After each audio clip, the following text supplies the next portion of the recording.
বিশ্ব রাজনীতিতে আবারও তেলের আগুনে ঘি ঢালল ডোনাল্ড ট্রাম্প। আর তারই প্রতিক্রিয়ায় রাশিয়া থেকে তেল কেনা বন্ধ করল ভারতের রাষ্ট্রায়ত্ত তেল কোম্পানিগুলো। রয়টার্সের বরাত দিয়ে জানা গেছে ৩১ জুলাই থেকে ভারতীয় তেল শোধনাগারগুলো রাশিয়া থেকে তেল আমদানি সম্পূর্ণ বন্ধ করে দিয়েছে। আইওসি, এইচপিসিএল, বিপিসিএল ও এমআরপিএল এই চারটি সরকারি রিফাইনারি গত এক সপ্তাহে এক ফোঁটাও রুশ তেল নেয়নি। তারা এখন ঝুঁকছে আবুধাবি এবং পশ্চিম আফ্রিকার তেলের দিকে। এটা নিছক এক ব্যবসায়িক সিদ্ধান্ত নয়, এটা হলো ভূ রাজনৈতিক চাপের এক সরাসরি ফল।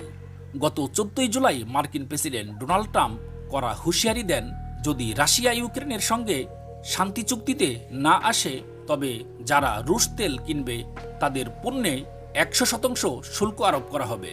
বিষয়টি শুধু রাশিয়া নয়, এবার সরাসরি ভারতের আমদানি ও রপ্তানির উপরও প্রভাব ফেলতে পারে।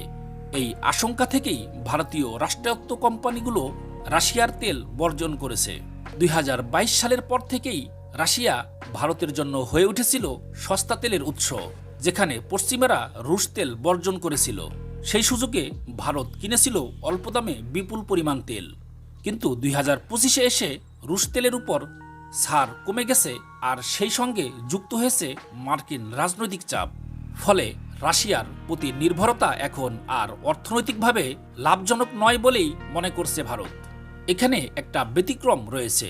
রিলায়েন্স ইন্ডাস্ট্রিজ এবং নয়ারা এনার্জি, যারা বেসরকারি খাতে তেল প্রক্রিয়াকরণ করে, তারা এখনও বার্ষিক চুক্তির আওতায় রুশ তেল কিনে যাচ্ছে। তবে রসনেফটের মালিকানায় থাকা এসব প্রতিষ্ঠানের উপরে ভবিষ্যতে ট্রাম্প প্রশাসন কি পদক্ষেপ নেয় তা নিয়েও উঠেছে প্রশ্ন।